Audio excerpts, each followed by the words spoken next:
सत्साहस। दोस्तों, यह कहानी हमें सच्चे साहस के बारे में बहुत गहरी जानकारी देती है। इस कहानी को समझने के लिए कृपया पूरी कहानी देखें और सुनें। संसार के काम बड़े अथवा छोटे साहस के बिना नहीं होते। संसार के सभी महापुरुष साहसी थे। बिना किसी प्रकार का साहस दिखलाए किसी जाति या किसी देश का इतिहास नहीं बन सकता। अपने साहस के कारण ही भीष्म, अर्जुन, भीम, अभिमन्यु इत्यादि आज हमारे हृदयों में जागरूक हैं। आल्पस पर्वत के विशाल शिखरों को पार करने वाले हनीवाल और नेपोलियन का नाम वीरवरों के नामों के सम्मुख केवल उनके अतुलनीय साहस के कारण ही लिया जाता है। यह साहस का ही प्रभाव था जिससे बाबर, शिवाजी, क्रोमवेल, रणजीत सिंह और संग्राम सिंह जैसे साधारण व्यक्तियों को कुछ से कुछ कर दिया। सत्साहसी के लिए केवल साहस प्रकट करना ही अभीष्ट नहीं, सूरवंश के क्रूरकर्मा बादशाह मोहम्मद आदिल पर भरे दरबार में कितने ही सिरों और धड़ों को धरणी पर गिराकर एक मुसलमान युवक ने आक्रमण करने का असीम साहस प्रकट किया था। कारण यह था कि बादशाह ने उसके पिता की जागीर जब्त कर ली थी। इसी से उक्त युवक ने इतने साहस का काम किया। युवक मारा गया। उसके साहस और उसकी निर्भीकता का कुछ ठिकाना नहीं है, परंतु क्रोधांध होकर स्वार्थवश ऐसा साहस करने से युवक का यह कार्य किसी प्रकार प्रशंसनीय नहीं कहा जा सकता। इस प्रकार का साहस चोर और डाकू भी कभी कभी कर गुजरते हैं। राजा महाराजा भी अपनी कुत्सित इच्छाओं को पूरा करने के लिए कभी कभी इससे भी बढ़कर साहस के काम कर डालते हैं। ऐसा साहस नीच श्रेणी का होता है। मध्यम श्रेणी का साहस प्रायः शूरवीरों में पाया जाता है।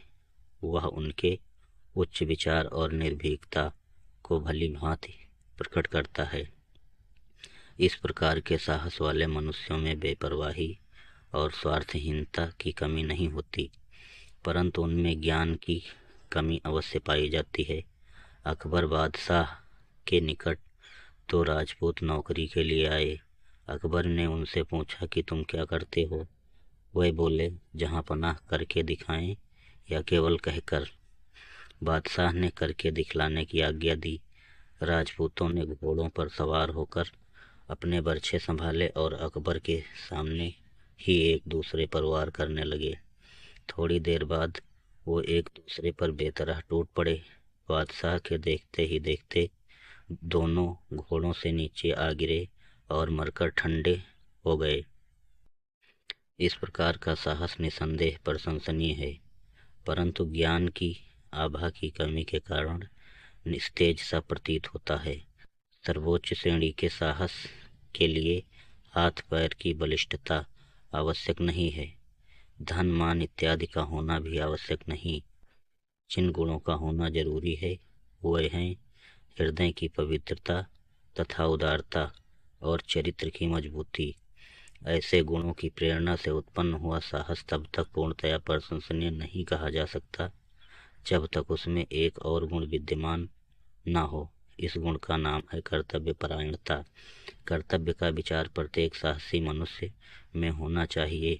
इस विचार से शून्य होने पर कोई भी मनुष्य, फिर चाहे उसके विचार कैसे ही उन्नत क्यों न हो, मानव जाति की कुछ भी भलाई नहीं कर सकता। अपने कर्तव्य से अनजान मनुष्य को कभी भी परोपकार परायण या समाज हित चिंतक नहीं कहा जा सकता। बिना इस विचार के मनुष्य अपने परिवार नहीं अपने परिवार अथवा अपनी आत्मा को कोई भी उपकार नहीं कर सकता। कर्तव्य ज्ञान शून्य मनुष्य को मनुष्य नहीं पशु समझना चाहिए। उच्च कोटि के साहस के लिए कर्तव्य परायण होना बहुत जरूरी है।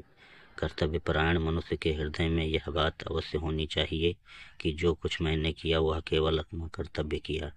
मारवाड़ के मौरूदा गांव का जमींदार बुद्धन सिंह किसी झगड़े के कारण स्वदेश त्याग कर जयपुर चला गया और वहीं बस गया। कुछ दिनों बाद मराठों ने मारवाड़ पर आक्रमण किया।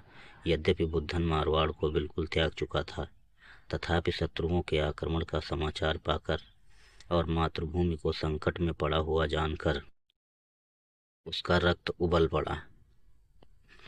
स्वदेश भक्त ने उसे बतला दिया, यह समय ऐसा नहीं है कि तू अपने घरेलू झगड़ों को याद करे, उठ और अपना कर्तव्य पालन कर।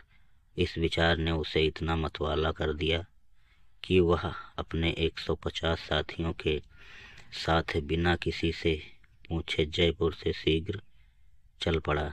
देश में मराठे फैले हुए थे, उनके बीच में होकर निकल जाना कठिन काम था, परंतु बुद्धन के साहस के सामने उस कठिनाई को मस्तक झुकाना पड़ा। एक दिन अपने मुट्ठी भर साथियों को लिए वह मराठों के बीच से होकर निकल गया। इस तरह निकल जाने से उसके बहुत से साथी रणक्षेत्र रूपी अग्निकुंड में आहूत हो गए। जीवित बचे हुए में बुद्धन सिंह भी था। वह समय पर अपने देश और राजा की सेवा करने पहुंच गया। इस घटना को हुए बहुत दिन हो गए, परंतु आज तक वीर जाति के राजपूत अपने कर्तव्य परायण वीर बुद्धन की वीरता को सम्मान पूर्वक स्मरण करते हैं। राजपूत महिलाएं आज भी बुद्धन और उसके वीर साथियों की वीरता के गीत गाती हैं।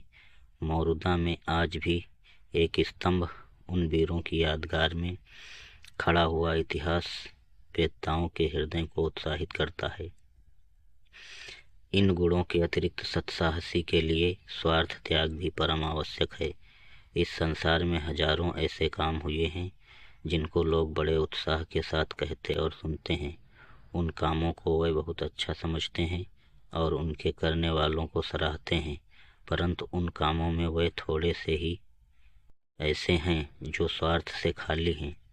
समय आने पर अपनी जान पर खेल जाने अथवा असामान्य साहस प्रकट करने में सदा आत्मोत्सर्ग नहीं होता, क्योंकि बहुधा ऐसा काम करने वाले यश के लोभ से, अपने नाम को कलंकित होने से बचाने के इरादे अथवा लूटमार के द्वारा धनोपार्जन की इच्छा से ऐसे मदांध हो जाया करते हैं कि वे अपने मतलब के लिए कठिन से कठिन काम करने में संकोच नहीं करते। सत्साहसी मनुष्य में एक गुप्त शक्ति रहती है जिसके बल से वह दूसरे मनुष्य को दुख से बचाने के लिए प्राण तक न्यौछावर करने को तैयार हो जाता है। धर्म, देश, जाति और परिवार वालों के लिए ही नहीं, बल्कि संकट में पड़े हुए अपरिचित व्यक्ति के सहायतार्थ भी उसी शक्ति की प्रेरणा से वह हमारे संकटों का सामना करने को तैयार हो जाता है।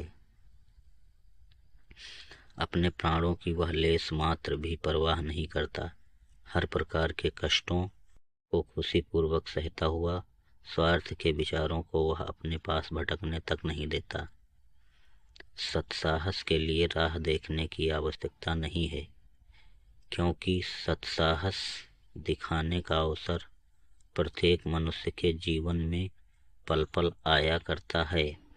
देश, काल और कर्तव्य का विचार करना चाहिए और स्वार्थ रहित होकर साहस न छोड़ते हुए कर्तव्य परायण बनने का प्रयत्न करना चाहिए। दोस्तों, ऐसी ही ज्ञानवर्धक कहानियाँ देखने व सुनने के लिए हमारे चैनल को सब्सक्राइब अवश्य कर लें। धन्यवाद। वीडियो अच्छी लगी हो तो वीडियो को लाइक ज़रूर करें, इससे हमें वीडियो बनाने की प्रेरणा मिलती है। Please subscribe my channel.